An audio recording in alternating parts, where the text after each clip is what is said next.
പേരെടുത്ത് അദ്ദേഹത്തിന്റെ മകളുടെ അഴിമതിയെക്കുറിച്ച് പറഞ്ഞു.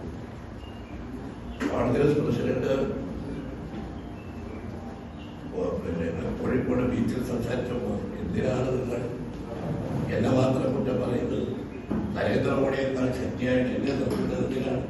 നരേന്ദ്രമോദിയെ കുറിച്ച് ഒന്നും പറയാത്തതാണ്. അതോടൊപ്പം പ്രധാനമന്ത്രി ഇത്രയും ഗുരുതരമായ കാര്യമല്ലേ പറഞ്ഞത്? മുഖ്യമന്ത്രിക്കെതിരായിട്ടുള്ള ആരോപണം ഈ നിമിഷം വരെ മുഖ്യമന്ത്രി മറുപടി വരും. ആരെന്തും പറഞ്ഞാലും അപ്പോൾ എടുത്തടിച്ചതുപോലെ മറുപടി പറയുന്ന പിണറായി വിജയന്റെ നാളെ പോയി നാശിക്കുമ്പോയോ? ഇന്ത്യയുടെ പ്രധാനമന്ത്രി പറഞ്ഞതിന് അദ്ദേഹത്തെ മറുപടി പറയാത്തത്?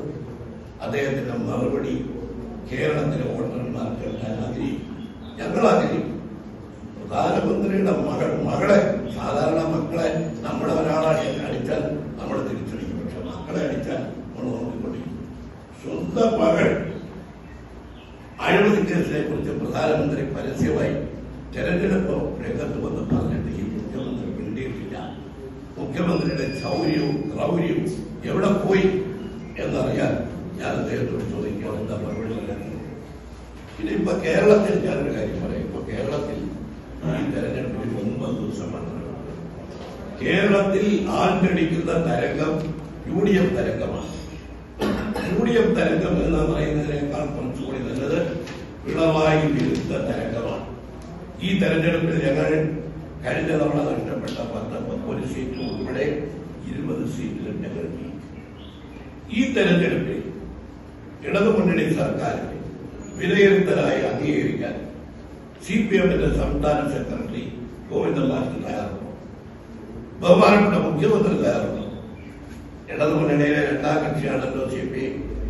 അതിന്റെ സംസ്ഥാന സെക്രട്ടറി ബിനോയ് വിശ്വം 2 തവണ ഈ തെരഞ്ഞെടുപ്പിലെ ജനവിധി LDF സർക്കാരിന്റെ വിധിയെഴുത്തായി വിലയിരുത്തലായി ഞങ്ങൾ കണക്കാക്കും.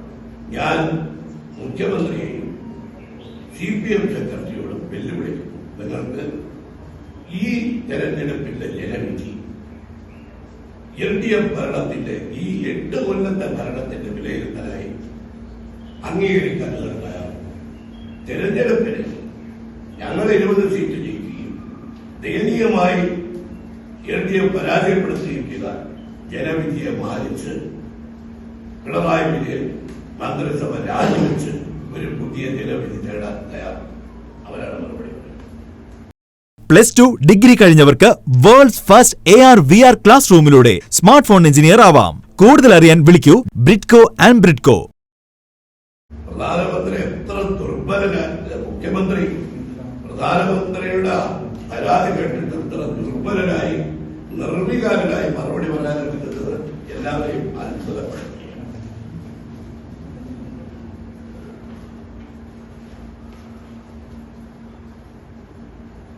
ഈ തെരഞ്ഞെടുപ്പിലെ വോട്ടർ പട്ടികയിലെ കൃത്രിമം ആറ്റിങ്ങൽ സ്ഥാനാർത്ഥി തെരഞ്ഞെടുപ്പ് കമ്മീഷന് പരാതി കൊടുത്തു. കോടതി കേസ് പോയി. 1,70,00,000 വോട്ടർമാരുടെ വോട്ട് ഇരട്ടിപ്പാൻ. മറ്റെല്ലാ മണ്ഡലങ്ങളിലും അത് പരാതി പോയി. പക്ഷേ ഇലക്ഷൻ കമ്മീഷൻ ഇതുവരെ മറ്റ് മണ്ഡലങ്ങളുടെ കാര്യത്തിൽ നടപടിയെടുത്തിട്ടില്ല. ഇപ്പോഴും വോട്ട് ഇരട്ടിപ്പുണ്ട്. വോട്ട് ഇരട്ടിപ്പ് തടഞ്ഞില്ലെങ്കിൽ സ്വാഭാവികമായി കള്ളവോട്ട് നടക്കും. കള്ളവോട്ടിന്റെ ആനുകൂല്യം ആർക്കാണ് കിട്ടുന്നതെന്ന് ഇതുവരെയുള്ള തെരഞ്ഞെടുപ്പുകളിൽ നിന്ന് നമ്മുടെ അനുഭവത്തിന്റെ മുമ്പിലുണ്ട്. പക്ഷെ വോട്ടർ പട്ടികയിലെ ക്രമക്കേടിനെ കുറിച്ച് ഞങ്ങൾ ആവർത്തിച്ച് പരാതി പറയുമ്പോൾ BJP-ക്കാരുടെ അക്ഷരം കിട്ടിയിട്ടില്ല. ഇതുവരെ പരാതിപ്പെട്ടിട്ടില്ല. ഈ 85 വയസ്സ് കഴിഞ്ഞ ആളുകൾക്ക് വീട്ടിൽ വോട്ട് എന്നൊരു ഏർപ്പാട് ഏർപ്പെടുത്തിയിരുന്നു.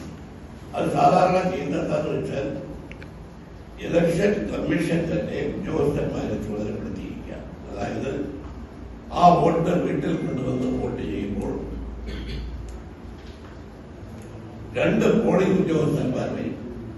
ഒരു മൈക്രോ ഒബ്സർവർ, വീഡിയോഗ്രാഫർ, ഒരു സുരക്ഷാ ഉദ്യോഗസ്ഥൻ എന്നിവരുടെ സംഘമാണ് വീട്ടിലെത്തി ആബ്സെന്റീസിന്റെ വോട്ടർമാരുടെ വോട്ട് രഹസ്യമായി തപാലിൽ ബാലറ്റ് രേഖപ്പെടുത്തേണ്ടത്. എന്നാൽ എല്ലാ ചട്ടങ്ങളും ലംഘിച്ച് ഇപ്പോൾ വീട്ടിലോട്ട് പരിപാടി നടക്കുകയാണ്. ഞങ്ങൾ ഇലക്ഷൻ കമ്മീഷന്റെ ശ്രദ്ധയിൽപ്പെടുത്തി. വടകര അതുപോലെ തന്നെ 2-3 മണ്ഡലങ്ങളിൽ അവിടെ ഇലക്ഷൻ കമ്മീഷനോടൊപ്പം പോകുന്ന ഉദ്യോഗസ്ഥന്മാർ പലരും NGO-യുടെ അല്ലെങ്കിൽ ഇടതുമുന്നണിയുടെ അനുഭാവമുള്ള സർക്കാർ സർവീസ് സംഘടനകളാണ്. അവർ ഇതൊന്നും പാലിക്കാതെ ഇതിൽ കൃത്രിമം നടത്താൻ പോവുകയാണ്. ഇലക്ഷൻ കമ്മീഷന് ഞാൻ പരാതിപ്പെട്ടു. ഇലക്ഷൻ കമ്മീഷൻ എനിക്ക് രേഖാമൂലം തന്ന പരാതി കർശനമായ നടപടികൾ സ്വീകരിക്കാമെന്ന്. ആ വോട്ടിൽ ഏതാണ്ട് 2 ലക്ഷത്തോളം വോട്ടുകളാണ്.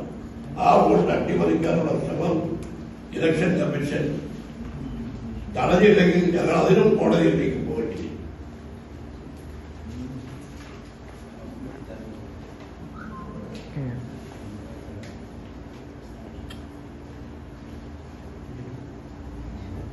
ഇലക്ഷൻ കമ്മീഷൻ ഇന്നലെ എനിക്ക് തന്ന മറുപടി ഈ 2 നിയോജകമണ്ഡലത്തിലെ വീട്ടിലോട്ട് പരിപാടിയിൽ പരാതി കിട്ടിയിട്ടുണ്ട്, എല്ലായിടത്തും പരിശോധിക്കാം, നടപടി സ്വീകരിക്കാവുന്ന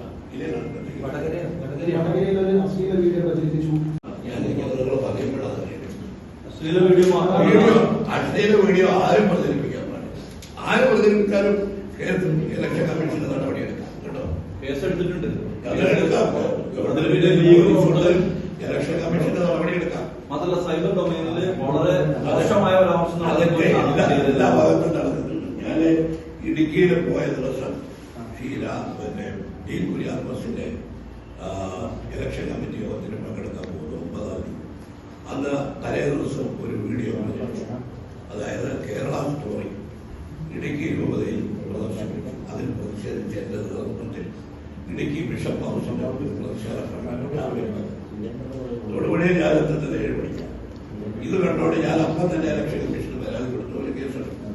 ഞാൻ ഇടുക്കിയിലെ ബിഷപ്പിനെ ഫേക്കായിട്ടുള്ളതാണെന്ന് അദ്ദേഹത്തിന് മനസ്സിലായി. ഇത് എല്ലാ ഭാഗത്തും നടക്കുന്നത് ഇതുപോലുള്ള ഫേക്കായിട്ടുള്ള കൊടുക്കുന്നു. അശ്ലീല വഴിയാണ് ഗവൺമെന്റ് ഇലക്ഷൻ കമ്മീഷൻ ശക്തമായ നടപടി തന്നെ. നിങ്ങൾ പറയുമ്പോഴല്ലേ എനിക്കറിയാം, അന്വേഷിച്ചാലല്ലേ അവർക്ക് കണ്ടെത്താൻ കഴിയും. ആരായാലും എടുക്കട്ടെ നടപടി. ഞങ്ങളുടെ രാജ്യത്തെ രക്ഷിക്കാൻ, ഭരണഘടനയെ രക്ഷിക്കാൻ. അതിൽ ഈ രാഷ്ട്രീയ പ്രതിരോധം ഉണ്ടാവുന്നില്ല എന്നുള്ളത്. രാഷ്ട്രീയമായിട്ട് പ്രതിരോധിക്കാൻ കോൺഗ്രസിനാവുന്നില്ല. രാഷ്ട്രീയമായിട്ട് തന്നെയാണ് പ്രതിരോധിച്ചത്, അല്ലാതെ വ്യക്തിപരമായിട്ടല്ല പ്രതിരോധിച്ചത്. ഇവിടെ ലീഗ് വോട്ടുകളില്ലാതെ കോൺഗ്രസ് ആദ്യം അറബിക്കടലിലേക്ക് വലിച്ചെറിയും, അതെല്ലാം റദ്ദാക്കും. ഇത് മുഖ്യമന്ത്രിക്ക് പൗരത്വ നിയമം മാത്രം റദ്ദാക്കണമെന്നേ ഉള്ളൂ. ഞങ്ങൾക്ക് പൗരത്വ നിയമം റദ്ദാക്കണം, യൂണിഫോം സിവിൽ കോഡ് റദ്ദാക്കും. അവർ കൊണ്ടുവന്നാൽ ഈ കാശ്മീരിന്റെ 370 ഞങ്ങൾ പ്രസ്താവിക്കും. കർഷകർക്കെതിരായിട്ടുള്ള നിയമം ഞങ്ങൾ റദ്ദാക്കും. മാധ്യമങ്ങളെ കുറിച്ച് വിലക്കിടാൻ കൊണ്ടുവന്ന നിയമം റദ്ദാക്കാൻ ശ്രമിക്കാൻ പാർലമെന്റിനെ വിശ്വാസത്തിലെടുക്കാതെ, വേണ്ടത്ര ചർച്ച നടത്താതെ, ഏകപക്ഷീയമായി സംഘപരിവാറിന്റെ അജണ്ട നടപ്പിലാക്കാൻ ലക്ഷ്യം വെച്ചുകൊണ്ട് മോഡി ഗവൺമെന്റ് കൊണ്ടുവന്ന എല്ലാ കാര്യനിയമങ്ങളും ഞങ്ങൾ റദ്ദാക്കണം. 21 ലക്ഷത്തോളം സന്തുഷ്ടരായ ഉപഭോക്താക്കളും 2 ലക്ഷത്തോളം തിമിര ശസ്ത്രക്രിയകളും പൂർത്തിയാക്കിയ മലബാറിലെ ഏക കണ്ണാശുപത്രി Al Salama eye hospital, hospital road, Perinthalmanna.